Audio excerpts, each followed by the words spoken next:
I'm JB, I'm Nada. and we just went to go see Captain America: Brave New World. So let's Let's talk talk about about it. it.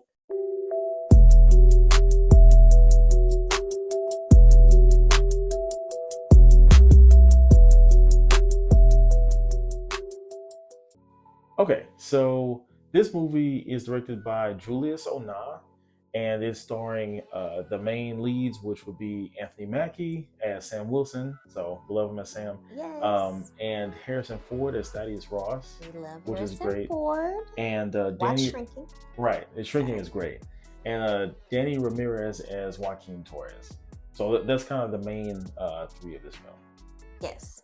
So, as you all know, if you are a fan familiar with the Marvel. Marvel Cinematic Universe, you can't just pick up one movie and think you're going to get everything and understand everything, right? You got to go back and act this piece, this piece, this Yeah, piece. everything ties together. Everything is connected, right? So you would have needed to see The Incredible Hulk. So that's 2008's Incredible Yes. Hulk with All the way back. You would have needed to see Avengers Endgame. Yep. You would have needed to see Eternals. Yep. Which I know most of y'all didn't see. So it wasn't that good. It wasn't. We didn't like it at all. Yeah, no. And you would have needed to watch on Disney Plus Falcon and the Winter Soldier, which we enjoyed. Yeah, that show was good, y'all. If you haven't seen it, it's a good show. So all of those films, the TV show, they kind of have bits and pieces that kind of get you to where we are at this point in Brave New World. All right. So what you think about it? I was kind of conflicted, honestly. I liked this movie, but I didn't love it. It was just sort of okay. I can feel that. I feel like it didn't move the plot Marvel has set up forward much, but it feels like this movie was more of like a stepping stone to establish Cap in the position for something more later on. I feel like it wanted to do that. I don't think it was executed very well. Yeah. I think it was supposed to be this introduction of him taking on the role of Captain America. And like, I mean, it does that, but because it picks up from all of these other pieces, I just think it kind of falls short in trying to like make you see like, no, he is Captain America. And even like, you know, at the end it's like Captain America will return and all of that. It didn't have the same gravitas. I don't know. It didn't. It didn't feel the same. There was a sense of this movie was a way of, like she said, connecting old threads that had been left from previous films. And that's fine, but it felt like it was more of that than Cap's film. I agree, because at the end of Eternals, you know, there's the whole celestial being sticking out of, where was it, the Indian Ocean? Somebody's ocean. Yeah. And so you have that, and what do you do with that? Which that happened how many years ago? Like 3. That was like 2 or 3 years ago. More. Was it more than 3 years? I don't know. It happened so long ago. Nobody even remembered. Yeah. So we were kind of like, they're tying this back in. I don't know. It just picked up all of these points, picked up points with the Hulk, the villain, and from the Hulk in 2008. Like, and this movie also felt like less of a sequel for Captain America and more like a sequel for The Incredible Hulk. Yeah. Like, it felt like it continued because the villain was a Hulk villain, and although Cap was there, it feels like he was more of an afterthought, and that picking up those plot lines and following what happened in the previous Hulk film, like before the Mark Ruffalo, that was like this movie's goal. And so I think the way that they're trying to tie him in, okay, so we just said 4 things that you would have had to watch, but in reality, you would have needed to also see Civil War. Yeah. Because Ross, this is not spoilers, right? Ross and Cap have interaction during Civil War that I think is supposed to make this connection with like him and Cap now, you know? So I think, I don't know, it was okay. Like, it was a cool movie. Like, I feel like, oh yeah, baby, Marvel is back? No. it was just like Okay. it was just okay for me. It was a movie to watch. I don't think it did anything really great for the Marvel Cinematic Universe. I also felt like there was a moment when I thought this movie would suffer from identity crisis.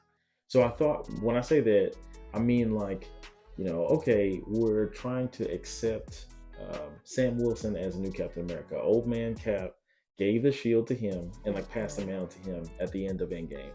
So I'm like, okay. And at the time I thought that was fine. But now I'm like, okay, so you're Cap, so you got the shield, but you're still Falcon. So you didn't really pass Falcon to the new guy. You're both Captain Falcon. Are you Captain Falcon? Like what? I don't know. I don't know why I feel like that. I think that part, I can see it. We can like talk a little bit more about that in spoilers, but needless to say, I think it worked out okay because he had multiple powers, and so he could do different things. And he had the wings and the shield. So I'm like, okay. They're also trying to make up for the fact that like Captain America was a super soldier, and he's not. He is just a person. He is not. He don't have no superpowers. He's not no god. He doesn't have any of those things. And there's no what's it called? Super soldier serum. Yeah, he doesn't have any of that. It's just him. So you do kind of have to beef up what he has. I mean, think like Iron Man. Iron Man was a man. It was his suit that made him do all of that stuff. So I'm not mad at at that he's keeping his wings. I like that. If you're gonna be this type of big hero, you might need to be able to fly a little bit. I don't know, but that didn't bother me as much. I just think that I don't know. I loved Sam Anthony Mackie. I just love him in general. I love him as Sam though, like the character of Sam. Yeah.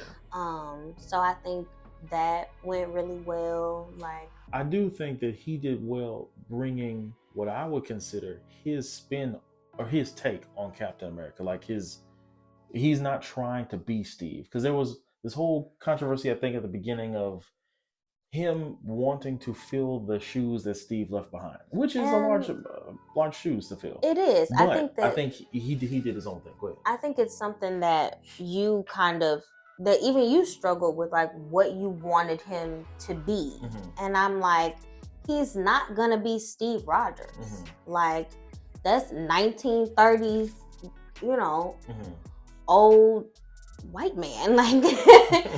Like he's not gonna be Steve Rogers. He's just not. And so I hope that he continues to develop, because he still has the same principles that Steve has about honesty and how he wants superheroes and stuff to interact with like the government and those things. Because he was on Cap's side. He was during Civil War and stuff like that. So anyway, I think there are a lot of things that we can talk about. We're going to talk a little bit more in the spoiler section. I think overall we just feel like it was an okay movie. Yeah.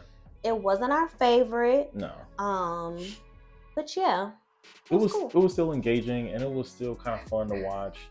They didn't overplay the laughs, which is cool. They did not. At the center of this, it's basically like a geopolitical conspiracy movie. And it's in the vein of Captain America, Winter Soldier. So it's fun, but it doesn't quite hit those highs. But it's trying to be in the realm of that. I can see some of that. So go see the movie. Let us know what you think. Okay, come back, watch the spoilers section so you can see all of the other things that we talk about. But you have been warned. We are about to go through a play-by-play of the movie. All right, so if you do not want to know what happens, no spoilers. This is your cue. Spoiler alert. And y'all know this is a Marvel film. Okay. So we're going to give you a little bit more time on this one. Marvel film. Don't want to be spoiled. Go ahead. Yeah, go ahead and go see the movie. We'll catch Get you. Off this video. We'll catch you afterwards. Okay. All right. Movie opens up, and the first thing you see is Ross. What's his whole name? So his whole name is Thaddeus Ross. Okay. Yes. He is newly elected president of the United States. All of the other films begin to show like his rise and all of that stuff. And one of the things that's kind of like shown when they talk about his rise to this point is how controversial of a president he was, essentially. Obviously, people trust him enough because he won. They also hint that he is estranged from his daughter, Betty Ross, right? Who was also in the 2008 Okay, it went way back in the time. So yeah, fast forward 5 months later, and they are on their way to Mexico on a mission. So it's Cap, and we're just going to refer to Sam as Cap. Can we do that? Because he's Captain America now, okay? I'm going to say Cap and Sam interchangeable. Okay, yeah, but I'm just saying, like, I'm not going to call him Falcon. He's Captain America. Put some respect on his name. Right. He's Captain America now.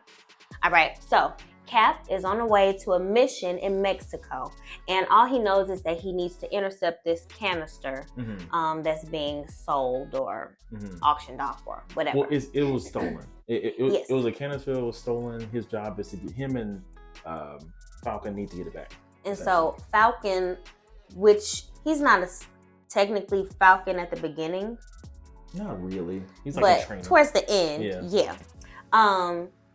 What's his name? Joaquin Torres.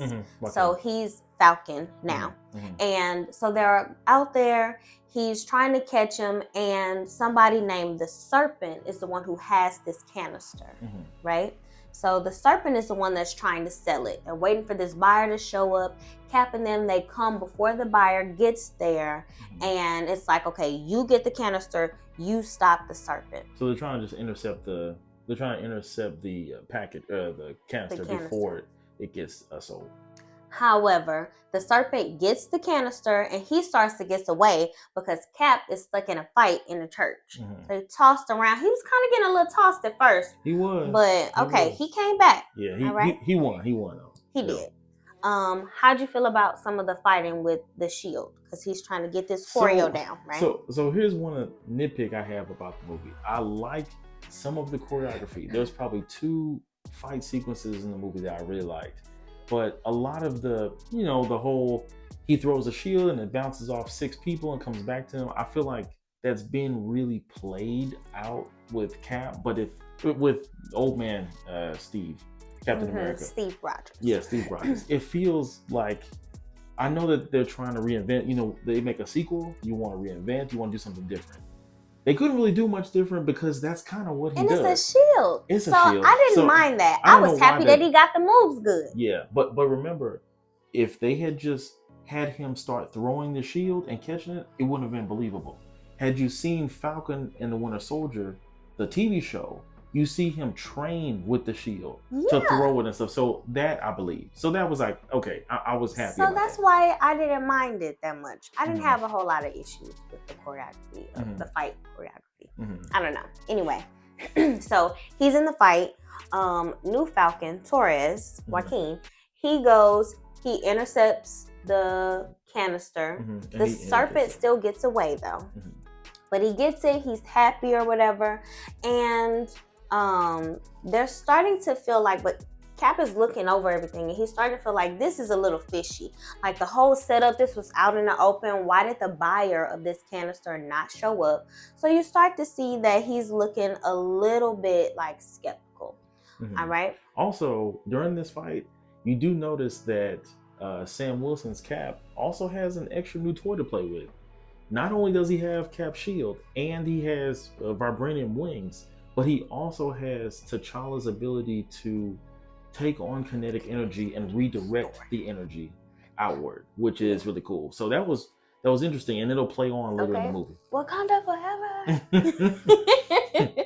New Falcon, he kind of got a little hurt, like he had a bruised rib or something like that. And so Cap is like, well, let me take you to Baltimore. I'm gonna have you train with somebody. And who does he have him train with? So he has him train with Isaiah Bradley. We again saw him in Falcon and the Winter Soldier. Isaiah Bradley was unfortunately one of the black soldiers who was tested on for years with the super soldier serum, and he's been let out. And he's still really strong. So very strong. I'm like, okay, he picked up that bag and tossed that bag. Yeah. And so they just kind of doing this training when Sam Wilson gets a call, and it's a call from the White House. Yeah, it's a call from the president. And so you get to see that Isaiah really doesn't like that Cap is interacting with the president. He doesn't trust him. Obviously, he doesn't trust the government. Isaiah was in prison by now. Yeah. Sidebar, if you did not see Falcon and the Winter Soldier, I keep wanting to say Captain, and I'm beginning to mixed up. If you didn't see that, there are a lot of racial undertones in that I think they do very, very well. I appreciated them. And so I think anything with Falcon, with new Captain America, Falcon in it, you can pick up hints of that, and I appreciate it because you have to note everybody is not experiencing this world the same way, and I think they do that very well. They do. So he's not trusting of the government, and Cap is just like, listen, we need to give him a chance. I want to see what happened. I hope that people see me doing things with the government and it gives them hope. So the president invites him to the White House. You don't know why yet, but he's like, I'm going to bring Isaiah along with me. So Isaiah, Joaquin, and Cap all go to the White House. So you come in and you see that the main thing that they're doing is like a treaty that's supposed to be signed, because everybody had been fighting over what to do about this celestial being. So at the end of Eternals, that film was about a celestial being coming out of the planet Earth, but he never came out. He was stuck in the Indian Ocean, and he like died there or whatever. Well, this was never addressed ever for, I don't know, 2 or 3 shows, too long, multiple films, they movies. Finally addressed it in this film. So Thaddeus Ross brings all of these representatives from different countries to this sort of like G7 summit, where he's announcing the peace treaty, and he's basically saying, okay, now we don't have to necessarily fight over the most valuable and strongest metal and mineral in the planet Earth. Now we can all share adamantium. Because that's what this celestial being is either made out of, or it has it, or whatever. They found that out. But yeah, they come together, and you realize that what was in the canister was a piece. Was the only, the first piece of adamantium. Yes. And so Cap is being honored because he saved this canister. And that's why he even wanted him to be there. Well, the sound kind of starts to play. Some like music plays. Isaiah gets up. He stands up, walks over to like a guard, gets the guard's gun, starts shooting at the president. And then you also see other people. So we were confused about this a little bit, but other people also begin to start shooting guards. They're trying to take each other down. They're trying to take Isaiah down. They're able to get the president and some of the other leaders away. Isaiah runs out, and Cap is trying to stop him. Like, I need you to stop. I need you to stop. And out of nowhere, he kind of like snaps out of it, because you can clearly see like he's almost been taken over. He jumps out the window in the White House. He runs all the way to this park, and that's when he comes back. And then they arrest him, and then he's taken in. He's like, I don't even remember what happened. He doesn't remember a thing. Didn't right? remember anything. So, and the part that she's talking about was there's a moment when Isaiah did stand up that there were maybe 7 or maybe 9 other agents, and we couldn't tell if they were working with him or if they were working against him and trying to take him down. But it was a little like confusing in the moment, and I'm like, went back and I'm like, no, other people were fighting like the agents, like with him too. So did they get like turned too? Definitely gives you the vibes of Bucky and Baron Zemo. Gives you those vibes, right? So enter this lady, Ruth. I don't know what Ruth's last name was. But Ruth is a security advisor, and she comes and she's like, this is a terrorist attack. They were trying to kill the president. And Cap is like, no, listen, you need to let me investigate, because I know that there's no way this man would have walked in here and just started trying to shoot the president. And she's like, well, actually there was. If somebody was experimenting on you for all of these years, you would be angry too. And so that's what she's given like a probable cause. But in this situation, Cap feels like, oh, it's because of me that Isaiah Bradley was even at the G Summit meeting, because I brought him with with me. And he didn't even want to go. And so now it's my fault that he's in prison. So he takes it upon himself to investigate, to find out what happened. And they're like, no, you're too close to this. We're not going to let you investigate. We forgot something.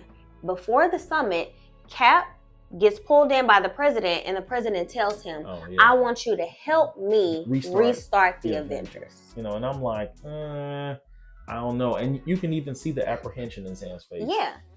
Because, again, the president signed the Sokovia Accords back in Age of Ultron. And that was to have, like, disband any. And Ross was a part of that. Yeah, Ross was a part of it. And so now he does a change of heart. It's like, so Sam asked him, why you change your mind? And he's just like, we need to have you on side. We need to have protectors again. We need to essentially trying to really get that Avengers team going again. And he's like, how are we going to decide how things are really handled? Because that was a big issue. Who has what power to say what or whatever. So on the one hand, you saw him before the summit, like all cool with him and stuff, and we want to start the Avengers. But then he get in the room and he tell him like, listen, you need to stand down, son. Called him son, disrespectful. And, man, they knew what they were doing. And gonna tell him you're not Steve Rogers. Look. But you know what, Sam? I'm not trying to be Steve Rogers. He's not. So he's like, no, I already know what I'm gonna do. I'm gonna investigate the situation. Yada yada yada. This was a part. Ross did this before, but you see Ross take a pill. So this is the second time you see Ross take a pill. You don't know why yet. I mean, like, we kind of. But the camera shows you, so you know it's important. So pops the pill, whatever. Cap goes to visit Isaiah in jail, and he's asking him like to retrace his steps. What happened? And he's like, well, Isaiah doesn't remember anything. All he remembers is that he came in. They took a picture together, and then he mentioned my phone started to trip, like my phone was going crazy. And then this eventually leads Sam to go check out the footage. He's like, your phone. So he goes to check out the footage and sees that not only was Isaiah looking at his phone, like on the security cameras, Isaiah was looking at his phone. There was a flash. Towards him, but all of those other guards and soldiers, they were also looking at their phone, and this flash hit them too. So essentially, you're like, okay, what happened to them during this moment? Right.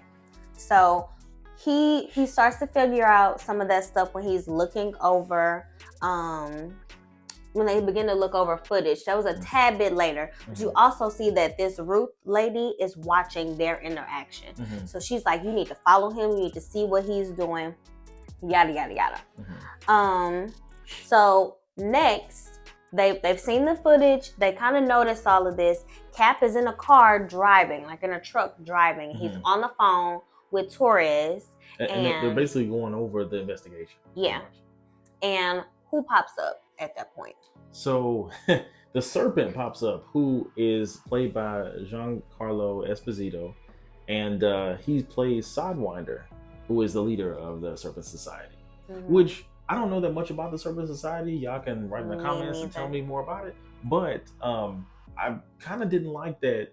If the Serpent Society was supposed to be important, like if they were some kind of Sinister Six, like they were an important group, they played like a really backseat role in this. So introducing them as this, kind of like side team. I mean, but think maybe they just are like, they don't need all of these different villains. Like maybe they just needed to play this role because they were the ones that were like selling this canister that was stolen, that's so maybe that's why.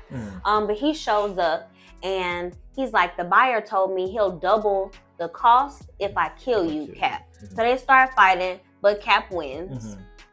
And the Serpent is arrested, but then we get a call from the buyer. And Cap talks to the buyer on the phone. Do we know who he is at this point? No, not yet. Okay. We just know that he's the buyer, and he really he threatens him. And then the Serpent threatens him. He's like, when I get out of jail, yada yada, I'm gonna come back, I'm gonna kill you. So Sam rounds up the Serpent, Sidewinder. They take him off and haul him back to security, like jail or whatever. And he takes the Sidewinder's phone, takes it back to his office, and then he gives it to Joaquin, and he's like, trace his last call. Yes. He traced the call. He's like, looks like it's pinging in outside of Virginia, West in Virginia. like an open area. There's not a lot of stuff around. Mm-hmm. And so we realized that it's like a base in a prison called Camp Echo One. Mm-hmm. Right? So then he's like, okay, boom, we need to go there. Around the same time, Ruth, this investigator, or the Secret Service. Yeah, security, whatever she was. Ruth, she was basically in the lockup watching all the people who were taken from the assassination attempt. Mm-hmm. And she's walking down the hall, and one of the guards on his radio, that Mr. Blue song starts to play, the same one that took over the minds of them during the assassination attempt. He takes out his gun, he opens a prison cell and kills multiple of them. Yes. And it is a clue as to who the leader is. So I guess technically I did know who the person was. The buyer was, because of what the song was. Okay, and how they're tied explain the song, because I didn't know the song. So, okay, back Mr. in Blue. So the song is, there's a reference in there when the song says like Mr. Blue in the lyrics, and Mr. Blue was the code name that the leader, who is the buyer, used back in the 2008 film with the Incredible Hulk. Essentially, he was in like one of those dark chat rooms online, and he was trying to chat with someone about like what to do about his gamma radiation and like how to handle it. It's been a while since I've seen it, so I don't remember the exact details. But I remember who he was chatting to was a person codenamed Mr. Blue, and that's why they chose that song. So if you had seen that, you would have already known who he was because of that song. Okay. So soldier comes in, shoots all of the other like turned agents or whatever, pulls the gun on himself, and kills himself. Yeah. So now Ruth believes Cap's story, and she gets the call that she needs to go to Camp Echo 1 too. So now Cap, Torres, and who else? Ruth now are all on their way to Echo 1. And they get there and they begin to like investigate, and they see it's a full prison. Why are there no prisoners here? Where is everybody? And they walk in and they see that there's a full lab in this prison, and they begin to look through some of the things. And on the walls, you can see pictures of the turned agents. You see a picture of Isaiah on the wall. And they find the file of that is Ross on the desk. Yes. And they open up this file, and it's all this other information in there. There's like a formula in there, and you see that there's like some medication that he's been giving him, ding, ding, ding, these pills that he'd been popping the whole time. So you can kind of see all of this stuff unfolding. So this is where he's getting the pills from. We still don't know what they're for yet. Yeah. But this is where they've come from. So while this situation with Camp Echo 1 is happening, at the same time, Ross has some presidential stuff going on because there was a treaty, right, that was taking place. And essentially these other countries are like, listen, we don't want any parts of what y'all got going on in the United States. I feel like this is like real life. That's pretty accurate. We don't want any parts of what y'all got going on, but we'll stay in the treaty if Japan decides they'll stay in the treaty. So Ross is like, I got to figure out how to get Japan to stay. Right. So he's headed to Japan, and he's speaking with the leaders and stuff in Japan. And basically, Japan tells him, listen, I feel like y'all planned all of this. Like planned the assassination attempt. Like they believe that he planned his own assassination attempt. And so they're like, no, we are not going to be a part of that, right? So you got this stuff happening with Ross and Japan and the treaty and everything, and at the same time you have Cap and them kind of understanding a little more of like what's going on. You also see that Cap realizes after looking at that footage that Isaiah could have killed Ross, but he didn't. Like he had clear shot, but he didn't. So that lets you know that whoever this buyer is, whoever's behind this attack, wanted Ross alive. He just wanted to, for lack of a better term, scare the president that, hey, I could get to you if I wanted to, or to set the wheels in motion for future events to happen. Yeah, I think that's what it was. I think he needed all of these things to take place for what he wanted ultimately, like at the end, right? So all of these things are happening at the same time. Ruth comes in because the FBI shows up, and the FBI wants to lock up Cap and Torres. And she's like, no, look, you need to let them go. And what happens? The Mr. Blue song start playing again. Play a song on the radio, and it controls all of it. And it controls the FBI agents. So they have to start fighting with the FBI agents and stuff. Yeah. But they ended up getting away. And so now, at the same time again, I told you this happened at the same time. Ross is like, okay, listen, if Japan is out, we're just gonna go get I can't say the name of the element. Oh, adamantium. Adamantium. And by the way, adamantium. And by the way, obviously we know adamantium is what Wolverine's claws are made out of. So, that leads into, that's going to probably lead into X-Men.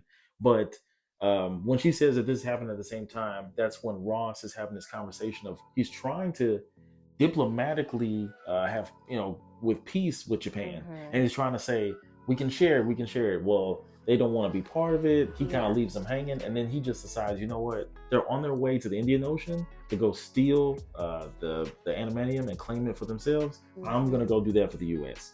So now everybody basically is in a race to get to Japan. So they're on their way there. Cap is on his way there. And he has a conversation, I believe, with Ross. And you find out that Ross didn't know anything about the soldiers or whatever being turned. But then Cap lets him know, I know about these pills that you've been getting from, at that point, do we know it's Stern? Yeah, we do. Yeah.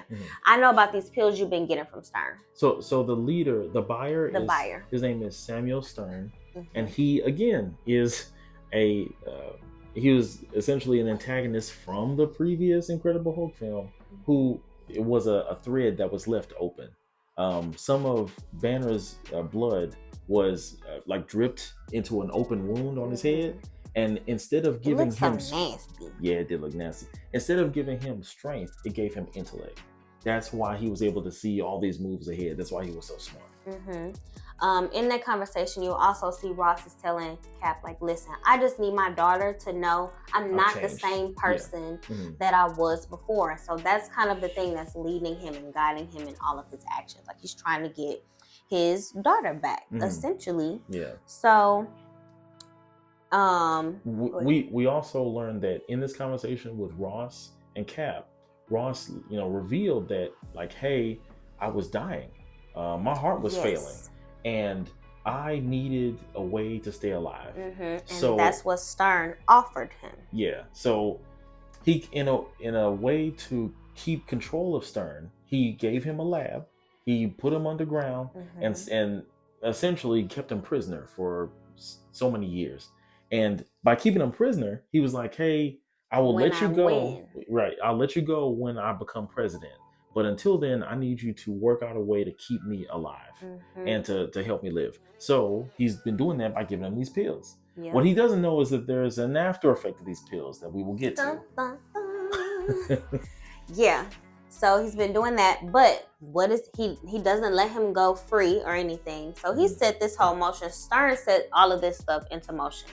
And so right now we have two U.S. fighter jets that are over the sea in Japan or near Japan, and you hear the music start to play, and they turned, and so now they're going to attack the Japanese fleet.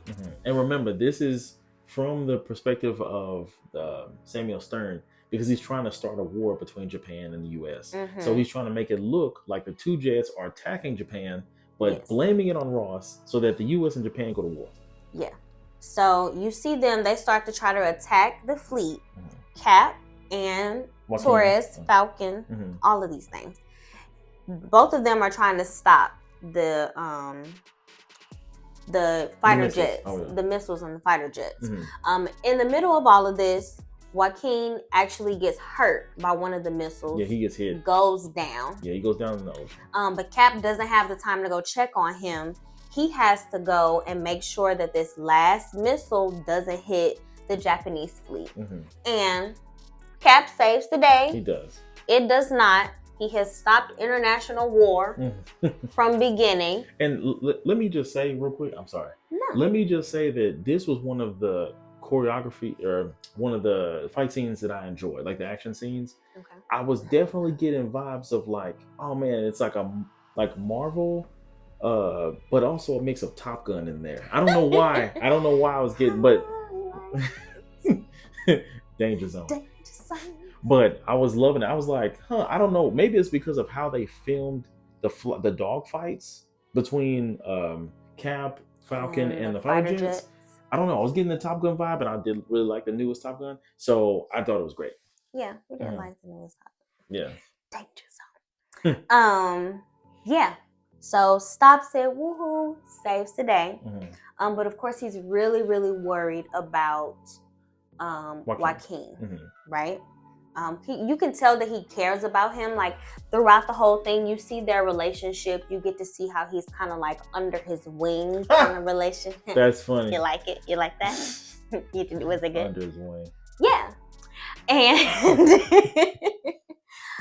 you get to see that though, like big brother, little brother kind of vibes from them.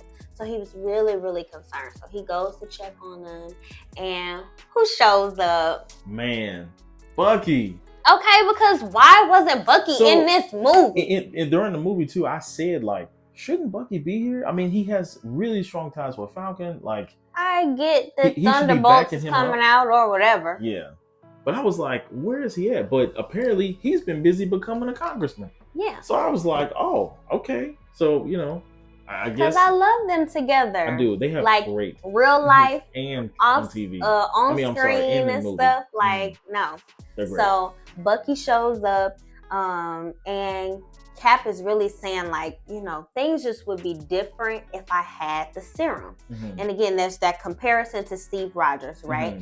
And if I would have this, I could handle these things that are bigger than me. And he feels like he is in these shoes that feel so big. And that's a strong undertone for this film. That's really strong. Yeah, filling the shoes of Steve Rogers. Can he actually be Captain America? Will people accept him as that? So you get to see some of that, and Bucky is encouraging to him. Yeah, that's his boy, man. Okay, that's his boy.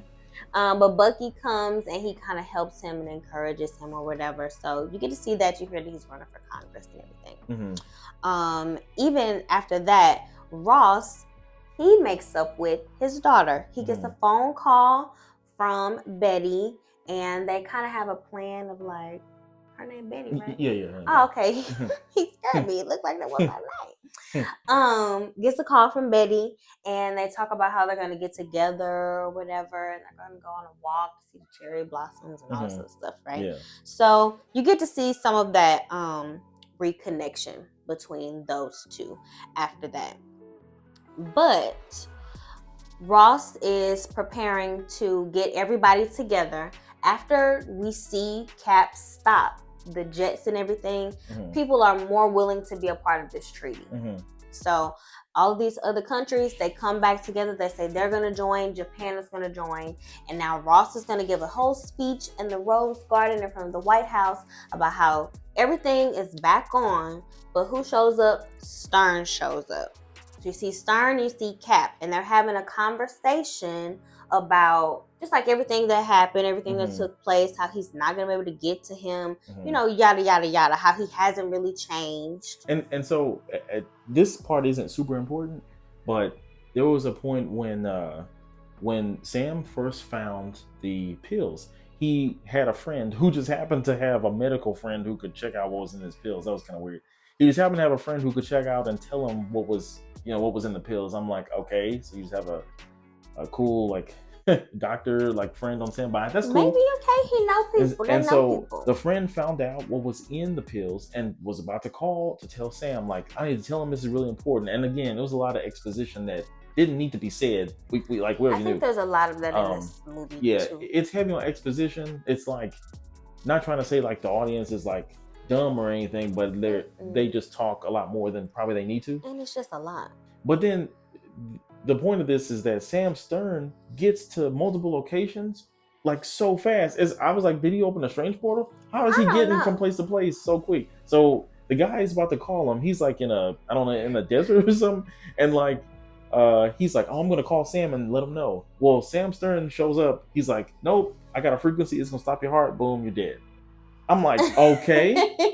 So then it cuts to Sam Wilson, who was at a, I think he was at a facility, or I don't think he was at the White House, but he clearly wasn't anywhere near No. where this other colleague was that he just killed. So then he shows up to have this conversation with Sam Wilson. I'm like, how did he just get here so fast? I don't know. It was weird. Because even, okay, so then they arrest him. We also didn't mention how Ross has been almost turning throughout a lot of this. Yeah. Through the last like 20 minutes up until that point, you see him getting aggravated. You see him start to like heart beating fast. He feeling like he need to pop these pills because he thinks it's going to help his heart. But he doesn't understand that there is gamma radiation or whatever in these pills and yada yada. So Stern is getting arrested. But then you hear his voice come like, well, how is he on the loud speakers? Like, I don't know. But so he starts saying things to really like set off Ross. And essentially you see him begin to change. So Ross goes full on Red Hulk, okay? Busting out the shoes, busting out the clothes.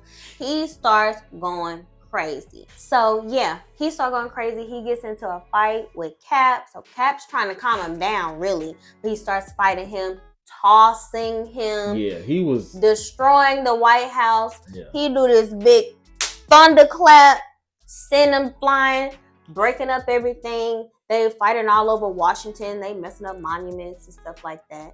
Yeah, like he jumped on the Washington Monument. I'm like, dang, well, that's it. Yeah, don't care nothing about the monument. Nope, nothing about these presidents.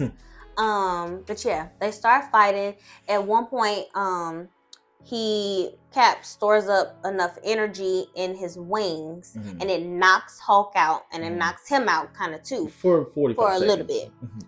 He like, dang, this dude's still up here fighting. So he gets up, but then he tries to appeal to his senses. He does the Natasha Romanoff. All right, his sun's getting low. Sun's getting low, big fella. Sun's getting low, big fella. Okay.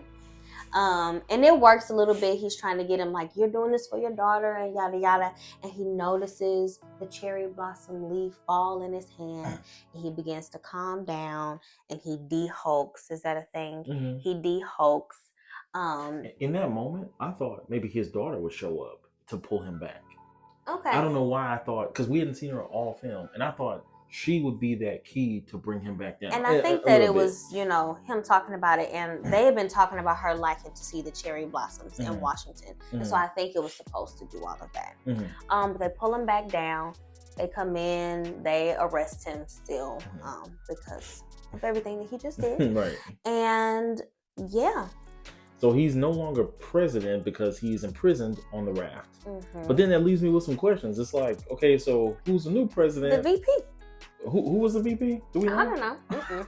Okay, so they don't say. I don't think they say. So we don't know who it is.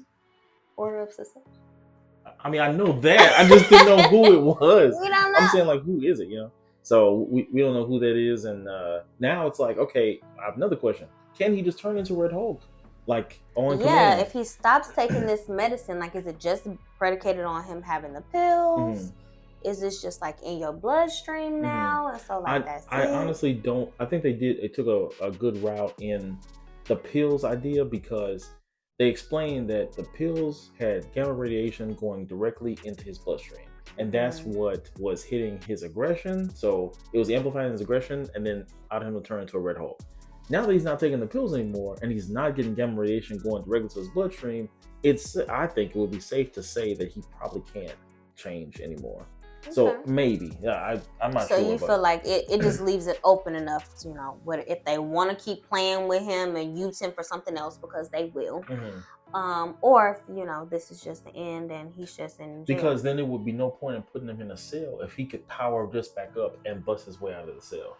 So if the pills are Isn't there something special about the raft though? If they have like, well, they didn't have collars on that like dampen their abilities. Do you know much about the raft? Get in the comments. Let us know. But yeah, that's pretty much it. Yeah, his daughter shows up, and they talk, and they reconnect. Cap visits Torres because Torres was in the hospital. That's when he officially becomes Falcon. I feel like in that moment, in that fight, he officially becomes Falcon, and they have this like little heart to heart. When I wrote something down, and he says, it was about like having a seat at the table, and how he feels the pressure of having to uphold this position because not everybody gets to be in the place that he is. And I think Julian was thinking I think there was a dual meaning here. So you more felt that it was more about the filling Steve Rogers' shoes kind of thing again. Now in reflecting, I see two other different ones. You see what I thought. So now in the two that I see, one of them is that I see that him being a black man in the position to possibly lead the Avengers, that would, or be a seat at the table, meaning like have the abilities he has and being Captain America. And then the other one that I kind of see is, him being able to lead the group. Like that was huge to me. I'm like, oh, because Cap was the leader of the Avengers, more or less. Yeah, I think Iron Man would feel that he was a strong contender for that title. Yeah, he would. But yeah, so he makes his statement, and it ends there. After credit scene, it was not giving. I was upset. It was Stern in the cell, and Cap came to talk to him, and eventually he's like, you think that this is all you ever have to worry about? There are all these other worlds out there, and now we know that. And I'm like, we already knew it was other worlds and galaxies and universes and timelines. Like, what threat are you trying to hint at? It didn't give threat to me. I'm not sure who he was trying to say. I think he was trying to say somebody specific. I don't know if it's related to like Dr. Doom or whatever, but I think he was trying to say somebody specific. But I get what she's saying. We've already we've already seen them fight intergalactic threats, universal threats. Well, maybe not universal threats, but intergalactic threats. I just feel like we've seen so much stuff. Like, I know it's other crazy stuff out there that's possibly going to be coming to Earth because Earth's so wonderful. I don't know. But it wasn't giving for me. Yeah.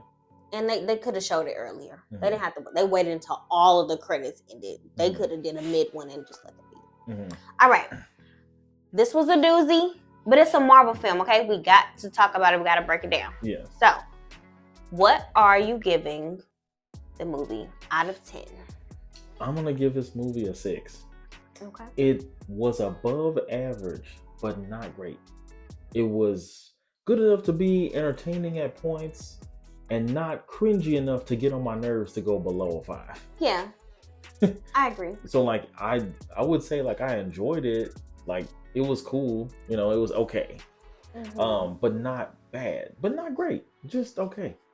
I agree. I think it was just okay. I think we said earlier, like some of the things that we kind of thought as far as like introducing Captain America that was going to happen that kind of didn't, or even just like the picking up the little pieces from other stuff. But I agree. I think it was an okay film. It didn't move Marvel in the best, direction. But yeah, I think we're going to give this a 6. Yeah, I'm good with a 6. Okay. It's a lot to talk about. Yeah.